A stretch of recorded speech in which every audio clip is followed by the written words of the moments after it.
this is Mr. Aguilar. Making this video as an introduction video to drawing. Basically, we're just going to go over a couple of drawing fundamentals, some warm-up exercises, things that you can do that'll help you out with control over the pencil, control over your values, control over the type of marks that you make. So right now, I just want to hold up the pencil, and I'm going to put it underneath the camera. This particular pencil is a 2B pencil, which is a bit softer than normal. Normally you want to use like an HB.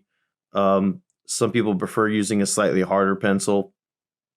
The reason I'm using a softer pencil is because it shows up better on the video. It requires a little bit more control than a harder pencil, but once you get used to different grips and how to hold the pencil, you'll find that you'll have an easier time learning control. The reason it has this thing attached to it, this is a pencil extender.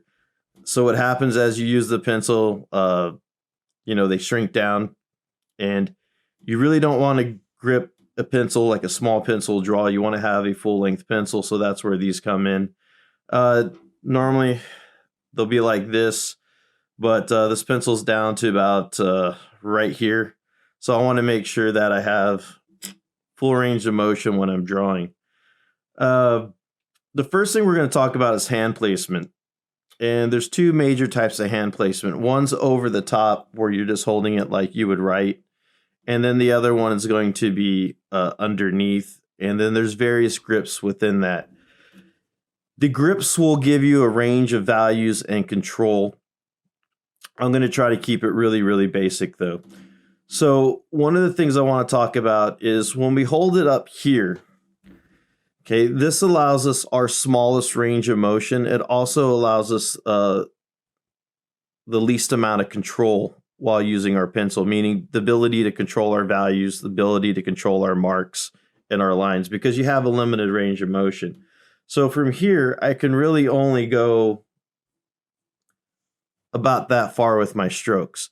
So if I want to go farther, I have to move farther back on my pencil. And then again, I get a greater range of motion. And the farther back you move, the more range of motion you have and the longer the stroke. Okay. Gonna zoom in just a bit so you guys can see this a little bit clearer. So by holding the pencil, okay, range of motion, range of motion, range of motion. So you can really see how you extend that range. The other thing is, the farther you move away from the end of the pencil, the lighter your mark's going to be. The reason is basic physics. The more pressure you apply to the pencil and to the paper, the darker the mark you're going to get. So when you're farther away, you're naturally not going to apply as much pressure. So if I'm up here and I make a mark, it's going to be fairly dark. If I move back, it's going to be lighter. And if I move back here, you can see that it gets a lot lighter and my motion becomes much longer. So that is the grip from over the top. The other thing that can control it is the amount of pressure that you apply to the pencil. So the harder I pinch, the darker the value I'm going to have. Whereas the lighter I hold it, the lighter the value I'm going to have. So pinching hard, darker values, relaxing your hands, lighter values. So it's important to understand that. So what I'm going to do here is I'm going to show you guys how to create different types of value, how to create flat shading. And then the other thing I want to look at is also holding the pencil from underneath. Now from here, again, by putting your finger here, you can make a much darker mark than by holding it here. And the farther back I move, it's the same principle. My marks are going to get lighter and lighter. You also can make a much broader or flatter stroke while holding it here, because your angle is going to be much less compared to here. So right here we have about a 45-degree angle. And then we're cutting it down to about a 10-degree angle. And that gives us that flat edge of the pencil. Now, if your pencil's dull, you're not going to have enough of an edge to draw it. I tend to keep my pencils sharp unless I need a dull mark, because a dull mark will give you different textures. So what I like to show you guys real fast while we're doing this is some control techniques. So I'm going to start with a medium hand grip. So I'm just going to be right about here. And what I'm going to do is I'm going to put a value down. And then as I move down, I'm going to grip my pencil harder. So I'll start right here. And again, I'm going to start with just gently holding my pencil. And you're going to see that I have a nice little light mark. Once I start adding a little bit of pressure, I'm going to get a darker mark. And then when I really like grip it and really grip it and then put a lot of pressure on it, I can get even a darker mark. So one of the things I want to get across to you, depending on where you hold it, so if I'm holding it here, I'm going to get a really dark mark, a medium value, and my lightest values that I can get with the pencil. But I can also go further with this by pinching. So the harder I pinch, the more values I'm going to have. So I'm going to take that to here. And you're going to see me flip grips. I'm going to go from here and I'm going to go from there. But what I want to do is I want to create some value. So I put a little boundary. The boundary is just for me to stay in line. I'm not worried about having perfectly symmetrical rectangles or values placed down. I just want to show you the process of having various values. Now, if I start off with my dark value, what I want to do is I want to put a nice medium value down, and this is going to act like a base. And I want to make sure that it's nice and smooth, nice and even. Then I'm just going to move down on the pencil, but I'm not going to move fully. And you'll notice that I switch grips when I move down on the pencil. By doing this, I'm automatically going to get a darker value. The problem with this is the tip is at a greater angle, which means I do not get the width that I get when I hold it flat. And what I want to do is just get a nice little dark value here.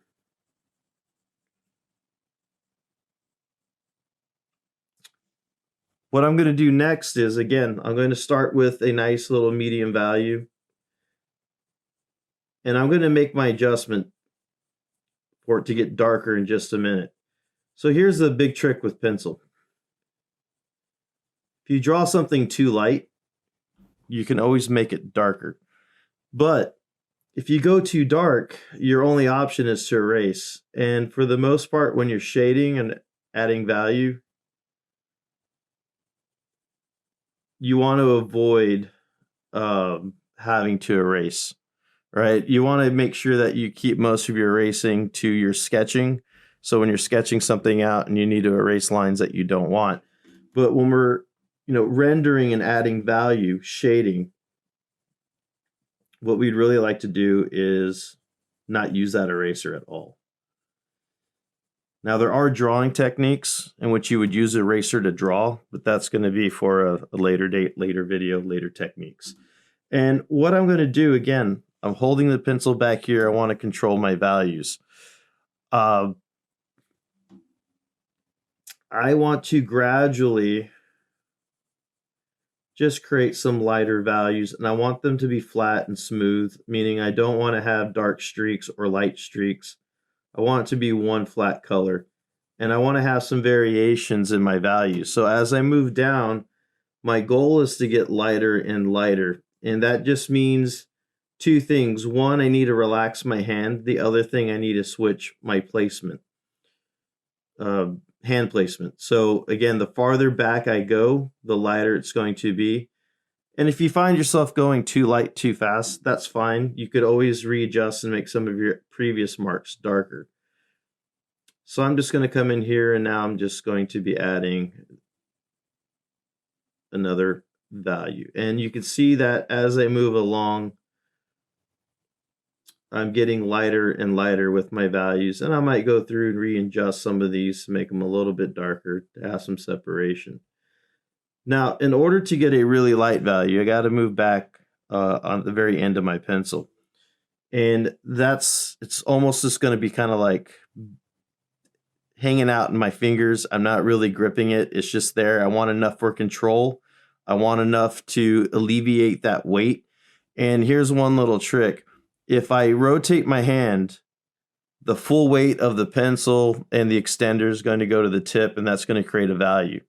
Now, if I want to create a lighter value with the same grip, I'm just going to rotate my hand a bit. And now that weight of that pencil is just resting on my hand. So I can take the natural weight of the pencil and create a value, and then I can support the weight with my finger and create a lighter value. So these are all just different tricks that you can do to control your values. Now, if you go to a store like Michael's or Hobby Lobby, or if you're fortunate to have an art store in your area, you'll notice that when you go to buy pencils, you can buy pencil kits, and there's a whole range of pencils, and they'll go from like 6H to 4H to 2H to H to F, HB, 2B, 4B, 6B, 8B. You'll have that full range. And basically what it's going is from super hard to super soft. The super hard pencils will give you the lightest values, and the super soft pencils will give you the darkest values. And that could give you your range of values from light to dark. But you can do that with a pencil, a single pencil, once you learn control. There's no right way or wrong way, but sometimes you're limited in your tools. Sometimes you're limited to just having a pencil. You don't have various pencils of different hardness. So there's an H, there's an F, there's an HB. So if I put these in order, this is going to go from harder to softer. And you don't always have that option. So when you don't have that option, you just need to learn to have control over your pencil. Now, I'm going to rotate my hand, and I'm going to put that weight of that pencil on there, and I'm going to create another value. Now, the other thing I want to point out is if I move my pencil up at a higher angle, I'm going to put more weight on the tip, which means I'm going to have a darker value. So hopefully the camera can pick up this value because it's getting really, really light. And I could technically go lighter if I want to. I just got to focus on my pencil marks. And you guys can see the amount of control that you have. I'm going to zoom in real fast so maybe you can see it a little bit clearer. The image might get a little bit choppy though. So if you look, you can see that lightest value here, second lightest, third lightest, and then I'm moving into my medium values, and then to my medium dark values, and then to my darkest value. Keep in mind, they're all flat. They don't have a lot of variation. They're pretty smooth. That takes time and control. It's not something you're going to do right away, and that's why we're doing some of these other drawing exercises. Now, if I commit to doing an illustration or drawing in pencil or color pencil, I usually have a scrap piece of paper, something nearby, where I do basic simple marks. I learned control. They're kind of like warm-ups in basketball before a basketball game. If you don't warm up, chances are you're not going to know how your hand's working that day. You might have too much weight, not enough weight. You don't have a feel. Maybe your wrist will be tight instead of loose.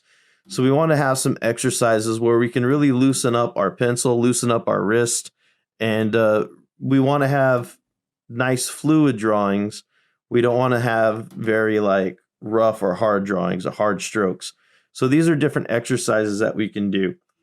One exercise that I have set up here is I want to create some flat values. And I want to be able to shade in an area and be able to get some really nice values. Now, if I want to keep this consistent, I don't want to change my grip. I want to keep my grip and my pressure the same. If I want to have this to be slightly darker, again, I can move down and I can also switch angles. But when I do this, I want to keep it consistent. I don't want to have any variations or changes. And there'll be times where you need flat shading over a large area. And to be honest with you, that's one of the more difficult things to do. It's real easy to shade a flat color or a flat value when you're dealing with a small area, but once you get to a bigger area, it's really hard to maintain that evenness of value. You're going to have variations, and it takes time and control. And the only way to really master that control and really stay consistent is to practice. So, like anything else, if you don't practice, you're never going to get control. It doesn't matter whether you've been drawing for years or you've just started drawing. You have to practice. So if I'm out of practice,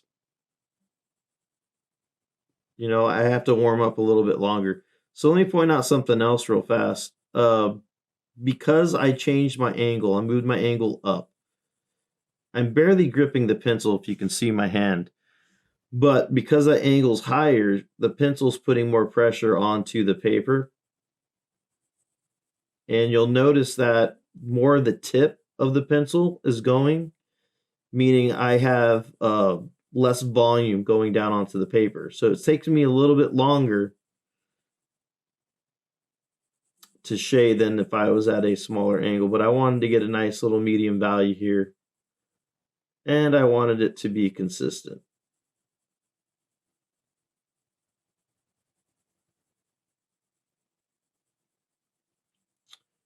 The nice thing about graphite is once you lay down your value, like a base value, and you plan on going darker, graphite likes to push itself around. And the more times you go over something, the smoother and smoother it's going to get. So that's the real nice thing. Okay, so again, we're talking about changing our placement of where we hold it. Okay, we're also talking about the amount of pressure we're applying, whether we pinch or whether we have a relaxed hand. We're also talking about having an underhanded grip, which is going to give us a slighter angle on the paper versus an overhand grip.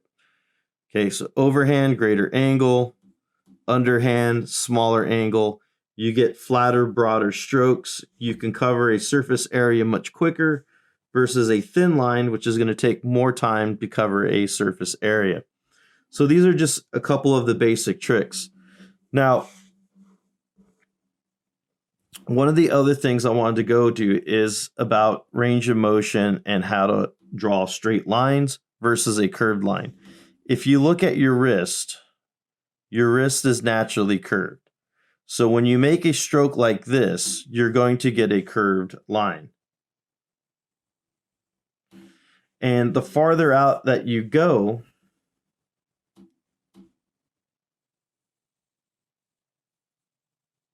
the bigger the curve can make. Now, what happens when you get to the end of the pencil? You can't go back any farther. Well, you're going to stop using your wrist, and the wrist is going to stay immobilized. And what you're going to do is you're going to start using your elbow. Okay, so in this part now, I'm going to start using my elbow to do the drawing and not my wrist. My wrist is going to stay solid, rigid. It's not going to move, but I can use my elbow. And what that's going to allow me to do is that's going to allow me to create a wider stroke because, again, I'm using my arm instead. Straight lines. When you are doing an actual illustration with geometric shapes, you're going to use a ruler or a straight edge. But when you're sketching, sometimes you just want to sketch and draw a straight line. The thing is, you have to move your arm like this. You can't move your arm in a curve. You kind of have to just move it back and forth, almost like you're working a robot arm. And when you do this, it's going to allow you to draw straight lines. And you might find that this is hard at first and that you're going to get squiggles. And again, you're just going to be moving your elbow like this and moving your hand with it. You're not going to be doing this.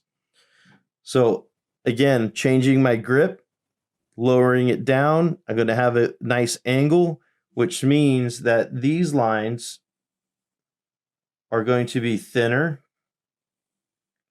and they're going to be darker. One technique you can do is you can draw 2 points and you can try connecting those dots. That's another trick that you can do. So if I have to draw a straight line between 3 points, I can mark out those points and I can connect those dots.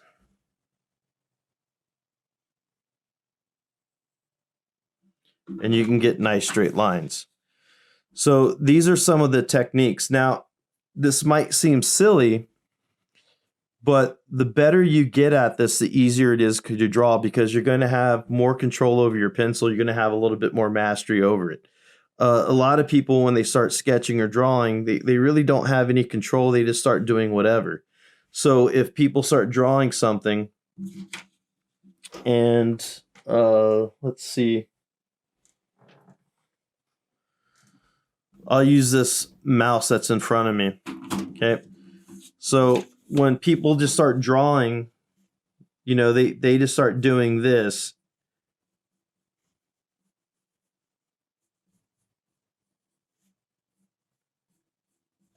And you get what we call like a hairy drawing, because you kind of got all these little sketch marks.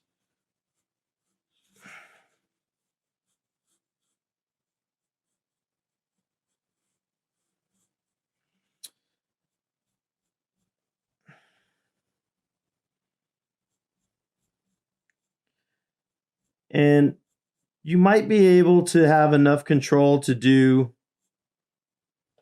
you know, a fairly decent drawing.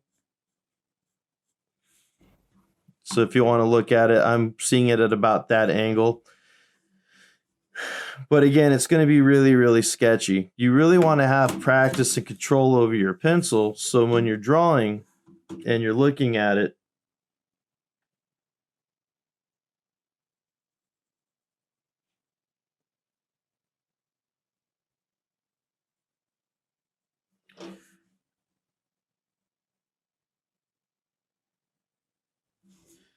and then I could add these really nice curves and I can have it so it's not so sketchy.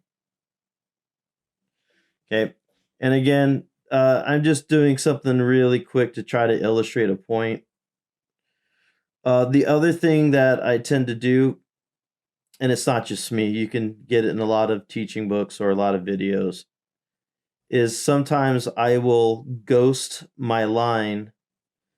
And I'll explain what ghosting is in just a second, because what you might think of ghosting is completely different than what I'm talking about.